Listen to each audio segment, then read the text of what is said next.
Hello students, good morning. कैसे हो आप लोग? स्टार्ट करते हैं आज का लेक्चर। तो अब तक हमने स्टडी किया है IS 95 CDMA। ठीक है, IS 95 it's international standard, interim standard. Okay, international standard और इंटरिम स्टैंडर्ड के जो CDMA की इनोवेटर टेक्नोलॉजी जिसे बोल सकते हैं। Actually company was Qualcomm that has established this and adopted. Government ने उसको एडॉप्ट किया इन 1995। CDMA जनरली ये टेक्नोलॉजी ऐसी थी कि जो code division multiple access use करती है। मतलब इसमें प्राइवेसी इश्यूज बहुत ही कम है और प्राइवेसी एकदम बहुत ज़्यादा अच्छी मिलती है। इसकी वजह से CDMA सबसे पहले यूज होते थे for a military purpose. Okay, तो various PN codes, various Walsh codes, अलग अलग जो चैनल्स हैं वो वॉल्स कोड से फॉलो होती है।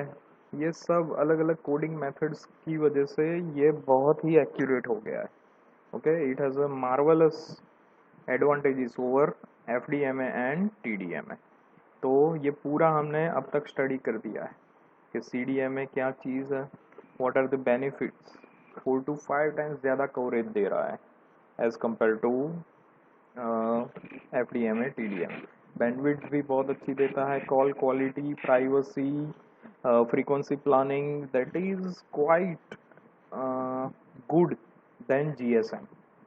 ओके, GSM जनरली यूज करते हैं हम सेल्यूलर नेटवर्क के लिए, लेकिन ये बहुत ही ज़्यादा इफेक्टिव कम्युनिकेशन है CDMA, IS 95 CDMA। ठीक है, उसमें जो forward channels to communicate between BTS and mobile station, कौन सी चैनल्स अलग अलग यूज होती हैं, सबके डेटा रेट अलग अलग होते हैं। Okay, reverse channel to communicate from the mobile station to BTS। तो कौन सी चैनल्स यूज होती हैं, क्या क्या उनके डेटा रेट होते हैं, क्या उनके फंक्शंस रहते हैं, कौन से टाइम पे वो यूज होते हैं। तो वो सब हमने देखा था। फिर हमने उनके power control methods are must, क्योंकि अगर पावर ही चैनल में ज़्यादा नहीं होगा तो कम्युनिकेशन इतना इफेक्टिवली हो ही नहीं पाएगा। तो फॉरवर्ड में और रिवर्स में दोनों में पावर कंट्रोल करना बहुत ही ज़रूरी है। जैसे ही पावर लेवल डाउन हो, कुछ एक्नॉलेज हो और प्रीसेट ऑन हो जाए। ठीक है, फॉरवर्ड में वही होता है कि प्रीसेट बेस्ड टेक्नोलॉजी है, क्लोज लूप सिस्टम जिसे बोल सकते हैं आप, कि जैसे ही पावर लेवल डाउन, कंटिन्यूसली उसको मेजर करते रहना है। जैसे ही हमें कम मिलता है कोई ऑटोमेटिक प्रीसेट ऑन हो जाता है कि जो पावर को कंट्रोल कर लेता है। ठीक है, उसके बाद हमने देखा था कि लाइक GSM में भी हैंड ऑफ नेसेसरी है, तो ऐसे ही CDM में भी हैंड ऑफ कैसे करना है। तो ये हमने लास्ट लेक्चर्स में देखा था कि सॉफ्ट हैंड ऑफ का यूज होता है यहाँ पे। सॉफ्टवेयर का कुछ प्रोटोकॉल्स और वो सब फॉलो करने के बाद जो हैंड ऑफ यूज करते हैं that is called soft hand of. तो सॉफ्ट हैंड ऑफ पहले देखा था हमने क्या चीज़ है, क्या उसकी प्रोसेस रहती है। Generally it follows 4 sites: active site, candidate site, neighbour site and remaining site. सब ये सेट का क्या मतलब है और उनकी क्वांटिटी क्या है, उसमें पायलट सिग्नल्स जो हैं उनकी क्वांटिटीज क्या रहती है। ओके, फिर ये फिगर बहुत ही अच्छा एक्सप्लेन करती है, which is give a power strength, pilot strength versus time. तो जब भी आपका सिग्नल स्ट्रेंथ है वो T_add जो ये एक लेवल है उससे बढ़ जाता है तो एक मैसेज जनरेट होता है, और स्ट्रेंथ मतलब पायलट की अच्छी है तो वो BTS उसको इजीली एक्सेप्ट कर लेता है वो मोबाइल स्टेशन को। ठीक है, और जिस हैंडसेट की पावर लेवल, पायलट स्ट्रेंथ नीचे जाएगी तो उसको क्या करेगा, उसमें भी एक मैसेज जनरेट होगा और वो टाइम पे एक्स्ट्रा सर्विस उसको मिलेगी। Okay, from the BTS। तो ये सॉफ्ट हैंड ऑफ की प्रोसेस ऐसे होती है। ओके, तो ये दो केसेस हमने अलग अलग देखे थे। कि जब भी बिलो लेवल जाता है टी ड्रॉप से, तो वो टाइम पे एक्टिव टू नेबर में से वो सेट एक्सचेंज होता है और process of hand of is happening.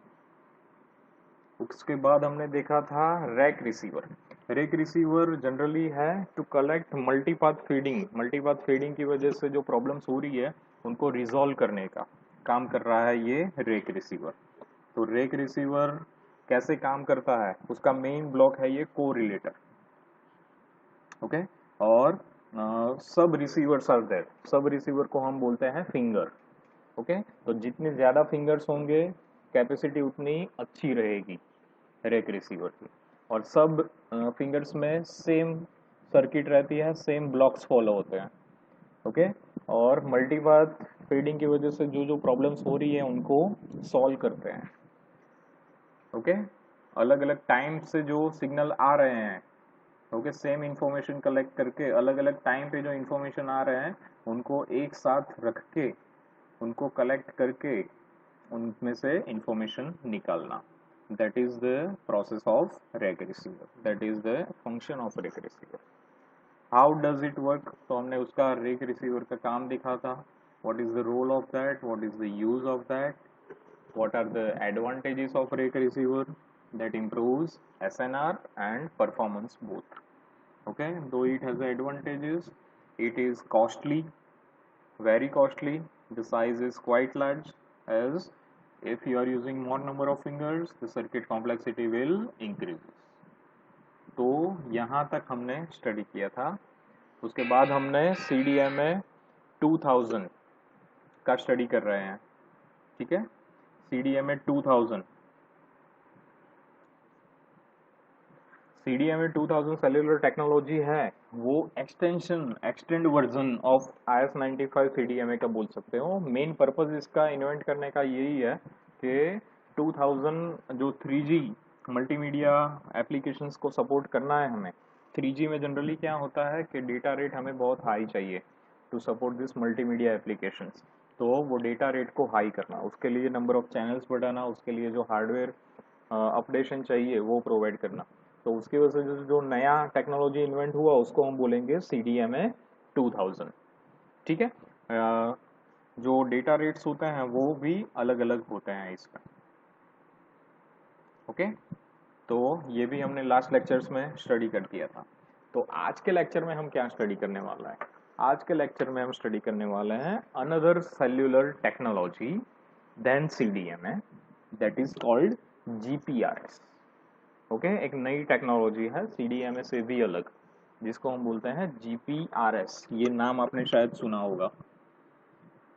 GPRS stands for General Packet Radio Service, is a new bearer service for GSM that greatly improves and satisfies wireless access to packet data networks। जो specially packet data networks जो services provide हो रही है उनको access करना wireless through, okay.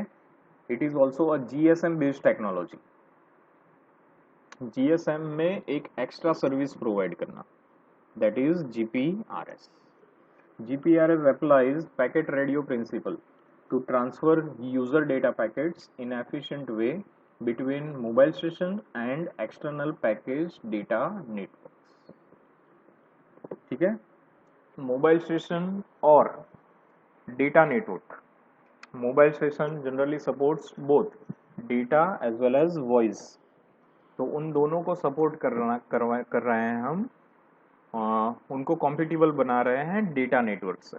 जो computers और वो सब होते हैं वो प्योरली डेटा नेटवर्क होते हैं, तो मोबाइल स्टेशन को कंप्यूटर नेटवर्क से हम कॉम्पिटिबल कर रहे हैं by using this technology, by using this service, okay. ये GSM में ही ऐड की हुई एक्स्ट्रा सर्विस है, ठीक है, that is GPRS। Comparison of GSM and GPRS, okay. क्या क्या एक्सटेंशन हुआ है GPRS और GSM में। तो GSM का डेटा रेट रहता है 9.6 kbps।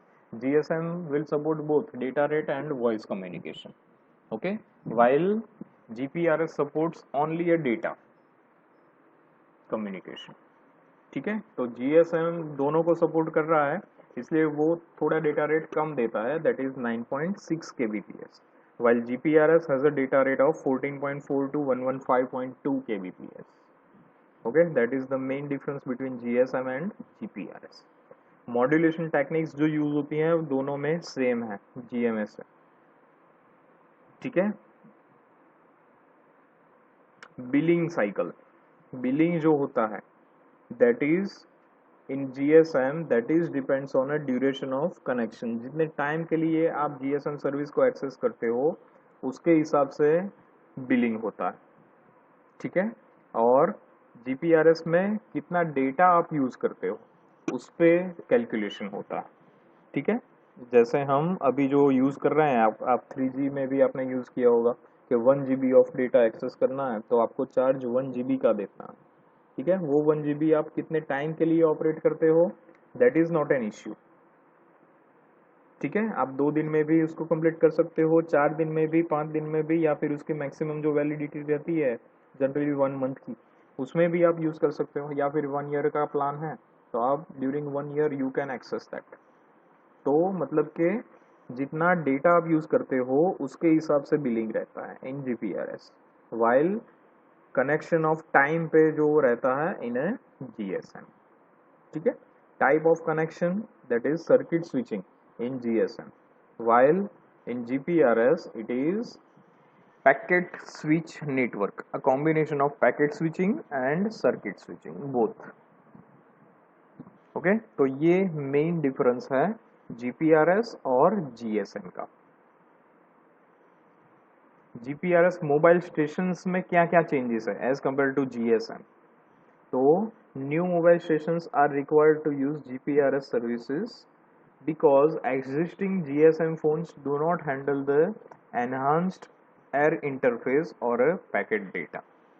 ओके, GSM जो फोन है जैसे हमने बताया कि वो सर्किट स्विचिंग को फॉलो करता है, तो GPRS phone it supports both a combination of circuit switching and packet switching. तो पूरी ये एयर इंटरफेस पूरा चेंज हो रहा है, तो इसलिए GSM का जो हार्डवेयर है मोबाइल स्टेशन का that is not supported in GPRS। GPRS के बेस स्टेशन में क्या क्या चेंजेस है बेस स्टेशन सब सिस्टम में? तो when either voice or data traffic is originated at the subscriber mobile, it is transported over air interface to BTS and from BTS to BSC. Okay, GPRS में like GSM same चीज़ें होती है कि air interface through mobile से BTS से BSC हमारा data और voice दोनों ट्रांसफ़र होते हैं, ठीक है, और ट्रैफिक भी वहाँ पे ही हैंडल होता है, ठीक है। Only a change is air interfaces are quite different as compare to GSM। Okay, GPRS का अलग है as compare to GSM। At the output of BSC the traffic is separated. Okay, BSC ही traffic को operate करेगा, मतलब BSC के बाद traffic जो है वो सेपरेट हो जाएगा, डेटा का ट्रैफिक अलग, वॉइस का ट्रैफिक अलग। Voice is sent to a MSC and data is sent to a new device called SGSN via the PCU over a frame relay interface. Okay, GSM में क्या होता है कि मोबाइल स्टेशन से BTS जाता है, BTS से BSC और BSC से MSC, ठीक है। तो mobile station to BTS to BSC that is called base station subsystem. Okay, तो यहाँ पे क्या होगा, इस टेक्नोलॉजी में ये डिफरेंस है कि इसमें at the output of BSC both channels are separated, voice channel भी अलग हो जाती है, डेटा चैनल भी अलग हो जाती है। वॉइस जो चैनल है उनको हम डायरेक्टली सेंड करेंगे MSC को, ठीक है, कॉल राउटिंग जिसे बोलते हैं, डायरेक्टली MSC को, लेकिन डेटा जो चैनल्स हैं उनको हम डालेंगे नए हार्डवेयर में दैट इज कॉल्ड SGSN, ठीक है। नए ब्लॉक को वो डेटा चैनल्स प्रोवाइड कर लेंगे वाया पैकेट कंट्रोल यूनिट्स, जो डेटा जो है वो पैकेट कंट्रोल यूनिट से नंबर ऑफ पैकेट्स में फॉर्म हो जाएगा और वो पैकेट्स पहुंचेंगे एसजीएसएन को, ठीक है। और ये जो इंटरफेस है that is called frame relay interface that provide a communication between BSC to SGSN, ठीक है। बीएससी से डेटा निकल के जाता है एसजीएसएन को via this frame relay interface. The PCU provides a physical and logical data interference to base station subsystem for packet data traffic. Okay? ये सब हैंडल करने का काम कौन करेगा? From the BSC to SGSN PCU काम करेगा, ठीक है। Packet control unit number of data को वो पैकेट्स में डिवाइड कर देगा, उनका ट्रैफिक को हैंडल करेगा, उनको सक्सेसफुली SGSN तक पहुंचा देगा। BTS can allow require a software upgrade but typically does not require hardware advancement. Okay, BTS में थोड़ा सॉफ्टवेयर का ही चेंजेस है. There is no requirement of hardware when you move from GSM to GPRS, क्योंकि BTS का इतना काम नहीं रहता है. Only a hardware which we need to add is SGSN, that is apart from base station subsystem. Okay, तो मतलब के MS मोबाइल स्टेशन में थोड़ा चेंजेस करना पड़ेगा, BTS में हार्डवेयर चेंजेस नहीं है, सिर्फ सॉफ्टवेयर चेंजेस है, और BSC में आपको डालना पड़ेगा traffic separation unit. So clear about this base station subsystem GSM से कैसे अलग है. ओके, नाउ GPRS आर्किटेक्चर क्या रहता है. तो यहाँ पे जैसे हमने देखा कि mobile station is connected to BTS, BTS is connected to BSC. At the output of BSC दो चैनल सेपरेट हो जाती है, voice channel and data channel, ठीक है. तो ओके, तो ये आउटपुट जो डेटा और वॉइस सेपरेट हो रहा है वो डेटा जाएगा SGSN को, और GGSN that is another unit, वो हम बाद में देखते हैं. तो ये डेटा सेपरेट होके अलग चला जाएगा, वॉइस सेपरेट होके अलग चला जाएगा. वॉइस तो डायरेक्टली MSC को ही मिलेगा जो नॉर्मली GSM में प्रोसेस हैंडलिंग की होती है, उसी के जैसा ही होगा. लेकिन डेटा हैंडलिंग जनरली वो थोड़ा अलग रहता है GPRS में, ठीक है. So it's a small architecture of GPRS, ठीक है. GPRS architecture is same as GSM except few hardware modification. क्या क्या हार्डवेयर मॉडिफिकेशन है वो हम थोड़ा और देख चुके हैं. GPRS में it includes GSNs. Okay, there are two types of GSNs. GPRS support network, GSN का फुल फॉर्म है GPRS सपोर्ट नोड्स. ओके, तो दो टाइप के नोड्स हैं, SGSN that provide serving GPRS support node and GGSN that is gateway GPRS support node. Okay, और दूसरा है GPRS registers. ये तीन ब्लॉक जो है ये उनका मेन काम रहता है GPRS. How it's differ from GSN. तो सबसे पहले देखते हैं GGSN, gateway GPRS support node. That is the gateway GPRS support node act as a interference and router to external network. It provide a routing to another network. मतलब कि external network को हमारे GPRS network से interface करवाने के लिए, compatible बनाने के लिए ये काम करता है GGSN. GGSN contains routing information for a GPRS mobile which is used a tunnel packet through IP based internal backbone to the correct serving GPRS nodes.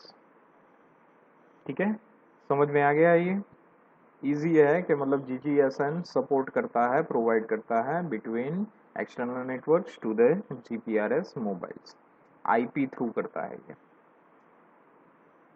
GGSN also collects charging information connected to use the external data network and can act as a packet filter for incoming traffic. Okay, traffic भी handle करता है क्योंकि वो external network के काम कर रहा है. तो एक्सटर्नल नेटवर्क का भी ट्रैफिक अलग होगा, GGSN का अपना ट्रैफिक भी अलग होगा, तो उनको भी कॉम्पिटिबल करना पड़ता है एक्सटर्नल डेटा नेटवर्क से. ठीक है, तो ये काम भी इनकमिंग और आउटगोइंग ट्रैफिक को हैंडलिंग करने का काम भी GSN ही करता है. Next is SGSN. The serving GPRS, SGSN is responsible for authentication of GPRS mobile, registration of mobile in the network and mobility management. Okay generally ये कम्युनिकेशन रिलेटेड जो भी टास्क है विद इन अ नेटवर्क वो provide करता है SGSN. Okay दोनों के काम अलग अलग है SGSN और GGSN. It also collecting information for charging the use of air interface. Okay billing cycle जो बनाता है कितना डेटा यूज हुआ है उसके हिसाब say that is also a part of function of SGSN. Okay now next is GPRS register. तो GPS register is integrated with GSM HLR. Okay home location register से वो कॉम्पिटिबल होता है, उनके साथ ही काम करता है. जनरली HLR का काम यही रहता है कि होम लोकेशन रजिस्टर जनरली हमारे जो डिवाइसेस हैं उनका जो एक रजिस्टर जिसे बोल सकते हैं that is GSM HLR. It maintains the GPRS subscriber data and routing information. Okay जो सब्सक्राइबर का डेटा है वो मेंटेन करने का काम करेगा GPRS register. Also a routing information is also there in GPRS register. It stores a current SGSN register addresses. Okay current अभी जो GPRS नेटवर्क में कौन कौन से नोड्स यूज हो रहे हैं उनकी भी इंफॉर्मेशन उनके एड्रेसेस GPRS रजिस्टर में ही होंगे. Okay now next is benefits of GPRS. So it's a new data services. It provide high data rate as compared to GSM, efficient use of radio bandwidth. Okay, circuit switching and packet switching based both are in parallel. Constant connectivity it provides. What are the applications of GPRS? Web browsing, corporate or internet email, vehicle positioning, remote LAN, home automation, document sharing. There are many advantages. Generally internet का base आप बोल सकते हैं GPRS को. Internet का use करने का ही start हुआ था GPRS. Okay so understand this technology GPRS. Okay so for now we are signing off. Thank you for this lecture, students. Thank you.